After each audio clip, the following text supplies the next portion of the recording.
ఈరోజే రథసప్తమి. ఈరోజు ఎవరైతే జిల్లేడు చెట్టు మహత్యాన్ని ఎవరైతే వింటారో లేక చదువుతారో జన్మల పాపాలు తొలగిపోతాయి, కోటి జన్మల మహాపుణ్యం వస్తుంది. రథసప్తమి రోజు విశేషంగా జిల్లేడు ఆకులను, రేగి పళ్లను, అదేవిధంగా చిక్కుడు ఆకులను తలపై పెట్టుకుని స్నానం చేస్తారు. మరి ఎందుకు అలా స్నానం చేయాలో చాలా మందికి తెలియదు. ఎందుకు అంటే జిల్లేడు, రేగు సూర్యకిరణాల్లోని ప్రాణశక్తిని అధికంగా గ్రహించి నిల్వ ఉంచుకుంటాయి. కాబట్టి ఎంతో విశేషమైన రథ సప్తమి రోజు ఈ ఆకుల్ని ఒంటిపై అంటే శిరస్సుపై పెట్టుకుని, అలాగే భుజాలపై పెట్టుకుని స్నానం చేయడం వల్ల వీటిలోని విద్యుత్ శక్తి నేలలోని విద్యుత్ శక్తితో కలిసి శరీరంపై, ఆరోగ్యంపై ప్రభావాన్ని చూపించి మంచి ఫలితాలను ఇస్తాయి. ఈ సృష్టిలో సూర్యుడిలోని శక్తిని తమలో దాచుకునే శక్తి ఈ రెండు వృక్షాలకు ఉంటుంది. అందుకే ఈ రథసప్తమి రోజు జిల్లేడు ఆకులను, అలాగే రేగిపళ్లను శరీరంపై ఉంచుకుని స్నానం చేస్తారు. దీనివల్ల సూర్యుడిలోని అత్యంత దైవిక శక్తి మన శరీరంలోకి ప్రవేశించి అనేక వ్యాధులు, పాపాలు పోయేలా చేస్తుందని మన పురాణాలు చెబుతున్నాయి. జిల్లేడు ఆకులు, రేగిపళ్ళు ఆమ్ల గుణాలను కలిగి ఉంటాయి. ఇవి శరీరాన్ని తాకడం వల్ల మన శిరస్సుకు, శరీరానికి ఎంతో మేలు చేస్తాయి. అదేవిధంగా జిల్లేడు ఆకుల్లోని రసాయనం జుట్టును గట్టిపరుస్తుంది, మెదడును చల్లబరుస్తుంది. జిల్లేడు ఆకునే అర్కపత్రము అని అంటారు. సూర్యుడికి కూడా అర్కహ అనే పేరు ఉంది. అందువల్ల సూర్యుడికి జిల్లేడు ఆకులు అంటే ఎంతో ఇష్టం. సూర్యుడి రథానికి ఉండే 7 చక్రాలు 7 జిల్లేడు ఆకులకు ప్రతీకలు. జిల్లేడు ఆకులను ఇలా పెట్టుకుని స్నానం చేయడం వల్ల 7 జన్మల్లో చేసిన పాపాలు, 7 రకాలైన వ్యాధులు నశించబడతాయని పురాణ వాక్కు. జిల్లేడు ఆకుల్లో నిల్వ చేయబడిన ప్రాణశక్తి శిరోభాగంలోని సహస్రాన్ని ఉద్దీపనం చేసి అక్కడ నాడులను ఉత్తేజపరుస్తుంది. దీనివల్ల మానసిక దృఢత్వం, జ్ఞాపక శక్తి పెరుగుతాయి. ఇలా స్నానం చేయడానికి ఒక ముఖ్యమైన కారణం కూడా ఉంది. అది ఏంటి అంటే శిశిర ఋతువులో రథసప్తమి పర్వదినం వస్తుంది. శిశిర ఋతువుకు ముందు ఉండే హేమంత ఋతువులో చలి తీవ్రత ఎక్కువగా ఉంటుంది. శిశిర ఋతువులో రథసప్తమి నుంచి సూర్యుడి తాపం పెరగడం వల్ల వాతావరణంలో అనేక మార్పులు సంభవిస్తాయి. అందువల్ల వాతావరణంలో వచ్చే మార్పులకు మన శరీరం తట్టుకోవడానికి జిల్లేడు ఆకులతో స్నానం చేయాలని మన పెద్దలు చెప్పారు. ఈ విధంగా చేయడం వల్ల జిల్లేడు ఆకుల్లో ఉండే ఔషధ గుణాలు మన శరీరానికి తాకి ఎటువంటి చర్మ వ్యాధులు, అనారోగ్యాలు రాకుండా కాపాడుతుందని మన పూర్వీకులు చెప్పారు. ఇదే విషయాన్ని ఆధునిక శాస్త్రవేత్తలు కూడా నిర్ధారణ చేశారు. ఇక రథసప్తమి రోజు అరుణోదయ కాలంలో ఎవరైతే 7 జిల్లేడు ఆకులను, 7 రేగిపళ్లను తలపై పెట్టుకుని స్నానం చేస్తారో అలాంటి వారికి 7 జన్మల పాపాలు తొలగిపోతాయి.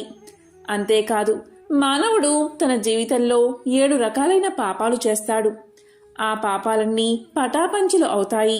ఆ పాపాలు ఏంటి అంటే ఈ జన్మలో చేసిన పాపం, జన్మ జన్మాంతరాల్లోనూ చేసిన పాపం, తెలిసి చేసిన పాపం, తెలియక చేసిన పాపం, మనసుతో చేసిన పాపం, అదేవిధంగా మాటతో చేసిన పాపం, శరీరంతో చేసిన పాపం, ఇలా 7 రకాలైన పాపాలు హరించుకుపోతాయి. ఈ రోజు తప్పనిసరిగా పాటించవలసిన పరిహారం ఏంటి అంటే ఈ రోజు జిల్లేడు ఆకు తీసుకుని దాని మధ్యలో రంధ్రం చేసి దాని గుండా సూర్యుడిని దర్శనం చేసుకుంటే ఈ సంవత్సరమంతా మీ ఇంట్లో సకల శుభాలు కలిగేలా ఆ సూర్య భగవానుడు దీవిస్తాడు. ఈ విధంగా సూర్యుడిని దర్శించుకునే సమయంలో ఆ సూర్య భగవానుడి యొక్క 12 నామాలు జపిస్తే ఎంతో మంచిది. ఆ 12 నామాలు ఏంటి అంటే ఓం మిత్రాయ నమః, ఓం రవయే నమః, ఓం సూర్యాయ నమః, ఓం బాణవే నమః, ఓం ఖగాయ నమః, ఓం పూషాయ నమః, ఓం హిరణ్య గర్భాయ నమః, ఓం మరీచయే నమః, ఓం ఆదిత్యాయ నమః, ఓం సవిత్రే నమః, ఓం అర్కాయ నమః, ఓం భాస్కరాయ నమః. ఈ మంత్రాలు జపిస్తే చాలా మంచిది. ఈ మంత్రాలు చదవడం రానివారు సూర్యుడిని చూసి నమస్కారం చేసుకున్నా సరిపోతుంది. ప్రాచీన కాలంలో దక్షిణ భారతదేశాన్ని అర్కవనం అని పిలిచేవారు. ఆ ప్రాంతమంతా దట్టమైన జిల్లేడు చెట్లతో, మూలికా వనాలతో నిండి ఉండేది. కుంభకోణం ఆడుతురై సమీపాన ఉన్న సూర్యదేవుని దేవాలయ స్థల పురాణంలో ఈ జిల్లేడు వేరు యొక్క అపూర్వమైన విశిష్టత వివరించబడి ఉన్నది. అది ఏంటో ఇప్పుడు తెలుసుకుందాం. ఒకానొక కాలంలో గాలవ మహర్షి హిమాలయాల్లో తపస్సు చేసుకుంటూ ఉండేవాడు. ఈ విధంగా తపస్సు చేయడం వల్ల అతనికి భవిష్యత్తును తెలుసుకునే దివ్య శక్తి వచ్చింది. ఆ పర్వతాలలో తపస్సు చేసుకునే మునులు కొందరు మహర్షి వద్దకు వచ్చి ఇలా పలికారు: ఓ మునిపుంగవా, మీరు గొప్ప జ్ఞానవంతులు కాబట్టి మా భవిష్యత్తు గురించి తెలియచేయండి అని కోరగా గాలవ మహర్షి వారి భవిష్యత్తు గురించి తెలియచేశాడు. ఇంతలో ఒక యువ సాధువు అక్కడికి వచ్చి, ఓ మహర్షి, నా భవిష్యత్తు గురించి చెప్పండి అని అడగగా దానికి గాలవ మహర్షి వెంటనే, నీకు భవిష్యత్తు లేదు, ఫలితాలు లేవు అని చెప్పాడు. వెంటనే ఆ సాధువు చివుక్కున లేచి ఇలా పలికాడు: మహర్షి, నేను ఎవరో నీకు తెలుసా? నేను కాలదేవుణ్ణి. ముందు నీ భవిష్యత్తేమిటో తెలుసుకో అని అదృశ్యమైపోయాడు. అప్పుడు గాలవ మహర్షి తన జ్ఞాన దృష్టితో తన గురించి తాను చూసుకున్నాడు. అలా చూసుకోగా గత జన్మలో తాను ప్రాణంతో ఉన్న పీత కాళ్లను పీకి తిన్నందున ఈ జన్మలో నికృష్టమైన కుష్టు వ్యాధితో బాధపడాల్సి వస్తుందని, అదే తన భవిష్యత్తు అని తెలుసుకున్నాడు గాలవ మహర్షి. తక్షణమే గాలవ మహర్షి వింధ్య పర్వతాలకు వెళ్లి అగ్నిని ప్రజ్వలింపచేసి నవగ్రహ పూజలతో వారిని ప్రసన్నం చేసుకున్నాడు.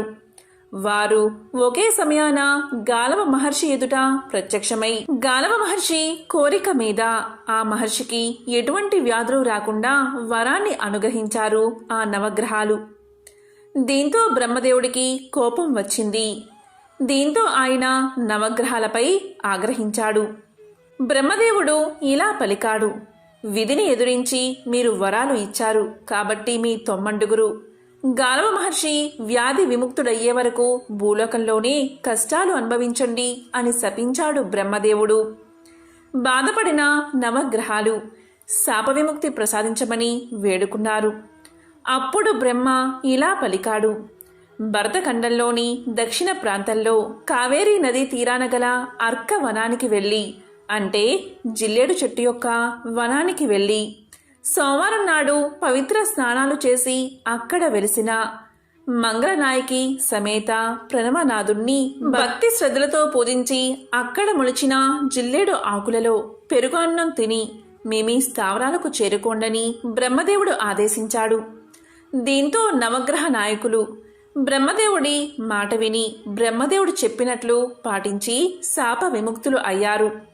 అక్కడ అగస్త్య మహర్షిని దర్శించి ఆయన ఆశీర్వాదాలు కూడా తీసుకున్నారు.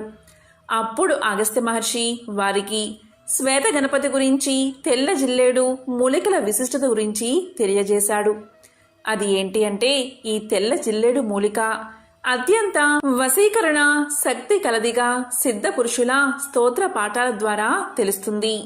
తెల్ల జిల్లేడు మూలికలతో తయారు చేసిన చిన్న వలంపురి వినాయకుడి ప్రతిమను ఈ మంత్ర సమన్విత రాగి యంత్రం మీద పెట్టి విధి విధానాలు పాటిస్తూ పూజిస్తే సకల సిరి సంపదలతో తులతూగుతూ భోగ భాగ్యాలను అనుభవిస్తారు.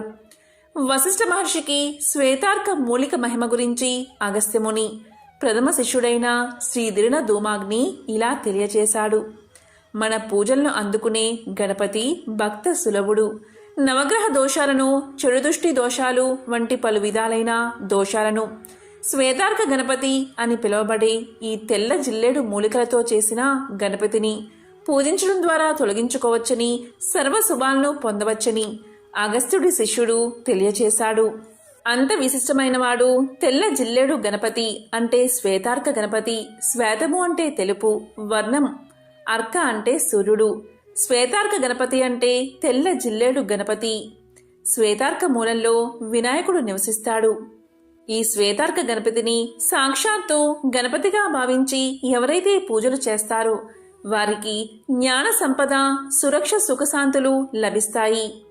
బాగా పాతబడిన తెల్ల జిల్లేడు మొదళ్ళు కొన్ని గణపతి రూపం ధరిస్తాయని, అటువంటివి బహు అరుదు అని చెప్పవచ్చు. జాతక చక్రంలో సూర్యగ్రహ దోషాలు ఉన్నవారు, సూర్యుడు నీచ స్థితిలో ఉన్నవారు, ఇంటికి నరదృష్టి ఉన్నవారు, వీధి పోటు ఉన్నవారు సర్వకార్య సిద్ధి కొరకు శ్వేతార్క గణపతిని గృహంలో ప్రతిష్ఠించి పూజించాలి. తెల్ల జిల్లేడును శ్వేతార్కమంటారు. వృక్షజాతిలో ఈ తెల్ల జిల్లేడు విశిష్టమైనది. ముఖ్యంగా జిల్లేడు పాలు కళ్ళల్లో పడితే చూపు పోతుందని భయపడతారు. కానీ గమ్మత్తేంటంటే ఈ మొక్కలో ఉన్న విషంతో ఆయుర్వేదంలో దివ్యమైన ఔషధాలు తయారు చేస్తారు. జిల్లేడులో 2 రకాలు ఉంటాయి. వంగపువ్వు రంగు పూలు పూసే జిల్లేడు ఒకటి, తెల్ల పూల జిల్లేడు మరొకటి. ఇది హేరంబ గణపతికి ప్రతీక. ఈ తెల్ల జిల్లేడును దొరికించుకుంటే మహాశివుడు విఘ్నాధిపతుల దయ మన మీద ప్రసరిస్తుందట. మూలాన్ని అంటే శ్వేతార్క మూలాన్ని వెలికితీసి మట్టిని కడిగి నీళ్లలో నానబెట్టి జాగ్రత్తగా పరిశీలిస్తే ఆ వేళ్ల మీద గణపతి ఆకృతి కనిపిస్తుందని చెబుతారు. తెల్ల జిల్లేడు వేళ్ల మీద గణపతి నివసిస్తాడు. ఈ వేళ్లు కొన్నిసార్లు ఆకృతిలో సైతం గణేశుణ్ణి పోలి ఉంటాయి. అందుకే చాలామంది తెల్ల జిల్లేడును పరమ పవిత్రంగా భావించి తులసి మొక్కలా ఇంట్లో నాటతారు. ఈ మొక్క కనుక మీ ఇంట్లో ఉంటే ధన ధాన్యాలు పుష్కలంగా లభిస్తాయట. ఆలోచనల్లో పరిపక్వత వస్తుందట. ఎవరైనా హాని తలపెట్టినా అలాంటివి దుష్ప్రభావం చూపకుండా వారి ప్రయోగాలై నశిస్తాయని ప్రతీతి. ఇళ్లల్లో జిల్లేడు మొక్కలు ఉండకూడదు అనేది ఒక అపోహ మాత్రమే. నిజానికి శ్వేతార్కం లేదా తెల్ల జిల్లేడు మొక్క ఇంట్లో ఉంటే ఇక వారికి దారిద్ర్యం అంటే ఏమిటో తెలీదని శాస్త్రం చెబుతుంది. జిల్లేడు మొక్కలు అధికంగా ఉన్న ఊళ్ళో పంటలు బాగా పండుతాయి అంటారు. ఒక్క మాటలో చెప్పాలి అంటే జిల్లేడు సిరి సంపదలకు చిహ్నమని నమ్ముతారు. శ్వేతార్క మూలానికి వశీకరణ శక్తి ఉంటుందట. ఏదైనా శుభముహూర్తాన శుచైన తర్వాత ఆవు నెయ్యి, గోరోజనం సిద్ధంగా ఉంచుకుని ఈ ఆవు నెయ్యి గోరోజనంలో శ్వేతార్క మూలాన్ని గంధంలా అరగదీసి ఇష్టదైవాన్ని మనసులో ప్రార్థిస్తూ నుదుటి మీద తిలకంలా ధరిస్తే ఆ తిలకానికి ఉన్న వశీకరణ శక్తి స్వయంగా వస్తుంది.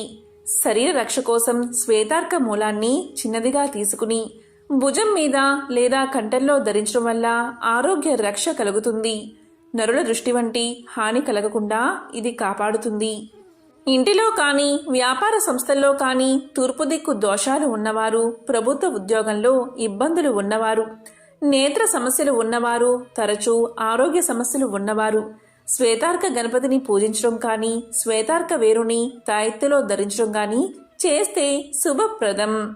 ఇక తెల్ల జిల్లేడు దూదితో దీపాలను వెలిగిస్తే అష్టైశ్వర్యాలు చేకూరతాయి. ముఖ్యంగా తెల్ల జిల్లేడు దూదితో ఇప్ప నూనె కలిపి 5 దీపాలు సిద్ధం చేసుకుని 5 వారాల పాటు వెలిగి ఆంజనేయుడి అనుగ్రహం లభిస్తుంది. తెల్ల జిల్లేడు పువ్వులతో శివపూజ, ఆకులతో సూర్యపూజ చేసిన వారికి విశిష్ట ఫలితాలు దక్కుతాయి. తెల్ల జిల్లేడు వేరును తీసుకొచ్చి ఇంట నాటడానికి ఆదివారం, గురువారంలో పుష్యమి నక్షత్రం కూడా మంచిది. మన చుట్టూ పరిసరాల్లో ఎక్కువగా కనిపించే మొక్కే ఈ జిల్లేడు. దీంట్లో అనేక ఔషధ గుణాలు కూడా ఉన్నాయి. మనకు కలిగే వ్యాధుల నుంచి దీన్ని వాడడం వల్ల బయటపడవచ్చు. జిల్లేడులో పలు రకాలు ఉంటాయి. తెల్ల జిల్లేడు, ఎర్ర జిల్లేడు. రథసప్తమి రోజు జిల్లేడు ఆకులు ధరించి స్నానం చేస్తే మేలు జరుగుతుందని చెబుతారు. ఇక జిల్లేడు ఆకులను పువ్వుల్లో సేకరించేటప్పుడు జాగ్రత్తగా ఉండాలి. వాటి పాలు కళ్ళల్లో పడకుండా జాగ్రత్త పడాలి.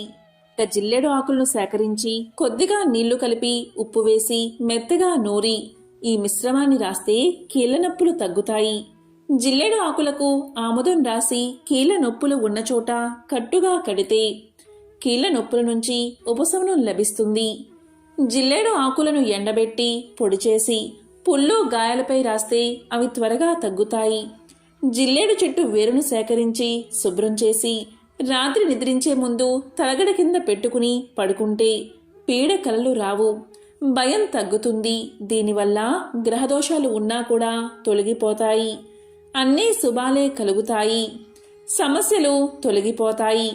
తెల్ల జిల్లేడును సిరి సంపదలకు గుర్తుగా భావిస్తారు. అందుకే కొందరు ఇళ్లల్లో ఇప్పటికీ ఈ మొక్కలు పెంచుతారు. జిల్లేడు ఆకులను సేకరించి పసుపు కలిపి నూరి మిశ్రమంగా చేసి రాస్తే సెగ్గడ్డలు, వేడి కురుపులు తగ్గిపోతాయి. అరికాళ్ళు, చేతుల్లో బొబ్బలకు కూడా ఇది బాగా పనిచేస్తుంది. జిల్లేడు పాలలో పసుపు కలిపి ముఖానికి రాస్తే నల్లని మచ్చలు తగ్గిపోతాయి, ముఖం కాంతివంతంగా మారి మెరుస్తుంది.